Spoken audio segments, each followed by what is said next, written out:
రాములమ్మకు హోంశాఖ కాంగ్రెస్ వ్యూహం ఇదేనా? రాజకీయాల్లో ఎప్పుడు ఏం జరుగుతుందో అస్సలు ఊహించలేం.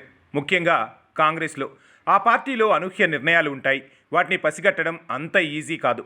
క్షేత్రస్థాయిలో కొంతమంది నేతలు హడావిడి చేస్తుంటారు. అందుకు విరుద్ధంగా హైకమాండ్ నిర్ణయాలు ఉంటాయి. విజయశాంతి విషయంలోనూ అదే జరిగింది. కాంగ్రెస్ ఎమ్మెల్సీగా అనూహ్యంగా విజయశాంతి పేరును తెరమీదకు తెచ్చింది కాంగ్రెస్ అధిష్టానం. ప్రకటించిన 3 పేర్లలో అద్దంకి దయాకర్ మినహా శంకర్ నాయక్, విజయశాంతి పేర్లు ఉంటాయని ఎవరూ పెద్దగా ఎక్స్పెక్ట్ చేయలేదు. కానీ హఠాత్తుగా రాములమ్మను రంగంలోకి దించడం వెనుక కాంగ్రెస్ మాస్టర్ ప్లాన్ వేసిందంటున్నారు. బీఆర్ఎస్లో కీలకంగా ఉన్న కల్వకుంట్ల కవితకు దీటుగా ఉండే మహిళా నేతగా విజయశాంతిని ప్రొజెక్ట్ చేయబోతుందట కాంగ్రెస్. అటు మండలిలో ఇటు ప్రజాక్షేత్రంలో కవితను సమర్థవంతంగా విజయశాంతి ఎదుర్కొంటారని భావిస్తున్నారట కాంగ్రెస్ నేతలు. 2023 డిసెంబర్లో కాంగ్రెస్ అధికారంలోకి వచ్చినప్పటి నుంచి విజయశాంతి సైలెంట్గా ఉంటున్నారు. ఓ రకంగా రాజకీయాలకు అంటీముట్టనట్లు వ్యవహరిస్తూ వస్తున్నారు. కాంగ్రెస్ పార్టీలోనే ఉన్న అసెంబ్లీ ఎన్నికల తర్వాత ఆమె పెద్దగా యాక్టివ్గా లేరనే చెప్పాలి. అప్పుడప్పుడు పలు అంశాలపై ట్వీట్స్ చేయడం తప్పితే పార్టీ కార్యక్రమాల్లో పాల్గొనడమే మానేశారు రాములమ్మ.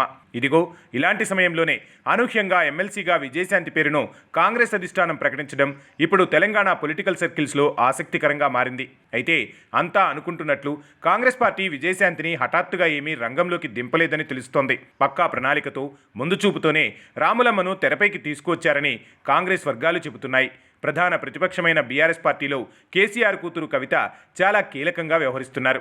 అన్ని రాజకీయ అంశాల్లో తనదైన స్టైల్లో స్పందిస్తున్నారు. మరీ ముఖ్యంగా కాంగ్రెస్ ప్రభుత్వ వైఫల్యాలను మండలి నుంచి మొదలు అన్ని సందర్భాల్లో తీవ్రస్థాయిలో ఎండగడుతూ వస్తున్నారు.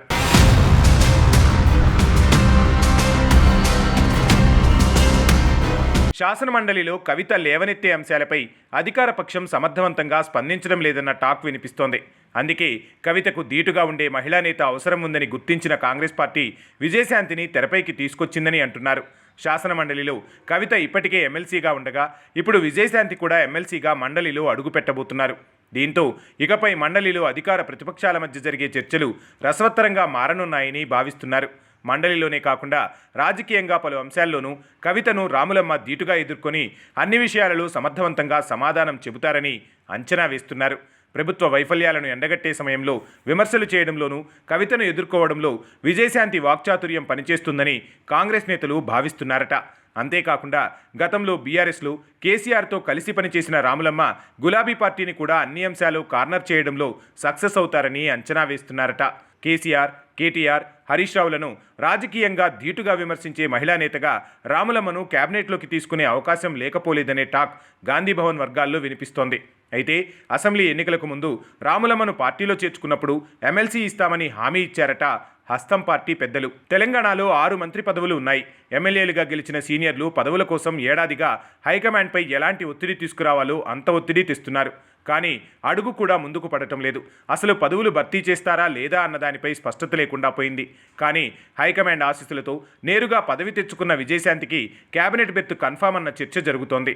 ముఖ్యంగా హోంశాఖ పక్కా అన్న చర్చ సాగుతోంది. ఆమె కేబినెట్లో ఉంటే అటు హామీని అమలు చేయడంతో పాటు ఇటు ప్రధాన ప్రతిపక్షం బీఆర్ఎస్ మీద బాణాలు ఎక్కుపెట్టేందుకు రాములమ్మ వాక్చాతుర్యం పనికొస్తోందని భావించారట కాంగ్రెస్ నేతలు.